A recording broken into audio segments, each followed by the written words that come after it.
तर नमस्कार मित्रांनो, स्वागत आहे तुमचं आपल्याच मराठी यूट्यूब चॅनलमध्ये. तर मित्रांनो, आजच्या व्हिडिओमध्ये आपण जाणून घेणार आहोत की लाडकी बहीण योजनेचे 1500 रुपये येणार की नाहीत.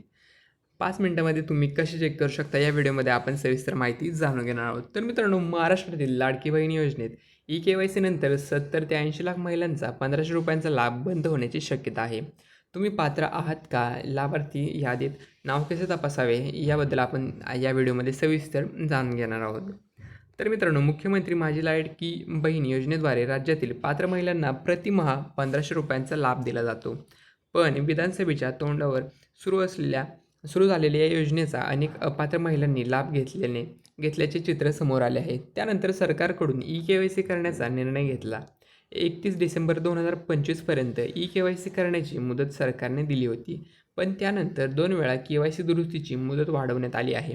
ई-के-वाय-सी नंतर 70 ते 80 लाख महिलांचे लाडकी बहीण योजनेचे पैसे बंद होणार असल्याची माहिती मिळत आहे. पण यामध्ये तुमचे नाव आहे का, हे कसे तपासणार? लाडकी बहीण योजनेत पात्र असतानाही खात्यात जानेवारी-फेब्रुवारीचा हप्ता आला नाही. त्यामुळे लाडकी बहीण योजनेसाठी पात्र आहात का, असा प्रश्न लाखो महिलांना पडला आहे. तर मित्रांनो, लाडकी बहीण योजनेचा तुमचा लाभ सुरू राहणार का, हे कुठे तपासणार, जाणून घेऊयात. तर मित्रांनो, राज्यातील पात्र महिलांना प्रत्येक महिन्यात 10 तारखेला खात्यात 1500 रुपयाची आर्थिक मदत केली जाणार आहे. 30 एप्रिलपर्यंत ई-के-वाय-सीची दुरुस्ती केली जाणार आहे. त्यानंतर अपात्र महिलांचा लाभ बंद होणार आहे. मे महिन्यापासून निकषात न बसणाऱ्या अथवा अपात्र लाडक्या बहिणींचा लाभ कायमचा बंद होणार असल्याची माहिती सकाळला जिल्ह्यात महिला व बालविकास कार्यालयाकडून सांगण्यात आली. त्यामुळे 1 मे 2026 पासून अनेक अपात्र महिलांचा 1500 रुपयांचा लाभ बंद होऊ शकतो. तर मित्रांनो, लाडकी बहीण योजनेचा लाभ तुम्हाला येणार का, कुठे तपासणार? तर मित्रांनो, सर्वात अगोदर आपल्याला ladkibaheen.महाराष्ट्र.gov.in या सरकारी संकेतस्थळावर मुख्यमंत्री माझी लाडकी बहीण योजनेच्या लाभार्थ्यांना आपले नाव यादीत आहे की नाही, हे तपासता येणार आहे.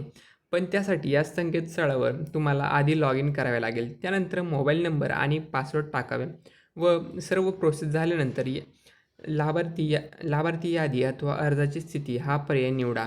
आधार क्रमांक अथवा अर्ज क्रमांक टाकल्यानंतर लाभार्थी यादीत तुमचे नाव आहे की नाही, हे समजेल. तर मित्रांनो, अपात्र कोण ठरणार? ज्यांच्याकडे कुटुंबाकडे 4 चाकी वाहन असेल किंवा केंद्र किंवा राज्याच्या इतर योजनांचा लाभ घेणाऱ्या महिला, 21 वर्षापेक्षा कमी आणि 65 वर्षापेक्षा जास्त वय असलेल्या महिला, ई-के-वाय-सी न केलेल्या आणि वार्षिक उत्पन्न 2.5 लाखावर असलेल्या या महिला अपात्र ठरण्याची शक्यता आहे. 1500 रुपये कधीपासून बंद होणार? ई-के-वाय-सी करून सरकारकडून लाडकी बहीण योजनेच्या लाभार्थ्यांची प्रत्येक निकषानुसार पडताळणी केली. त्यामध्ये अपात्र कोण ठरेल, कोणाचा लाभ बंद झाला, याबाबत महिलांमध्ये संभ्रम आहे. पण मे महिन्यात ज्यांना 1500 रुपये येणार नाहीत, त्या महिला निकषात अपात्र ठरल्या असे समजावे लागेल, असे एका अधिकाऱ्यांनी सांगितले आहे. धन्यवाद.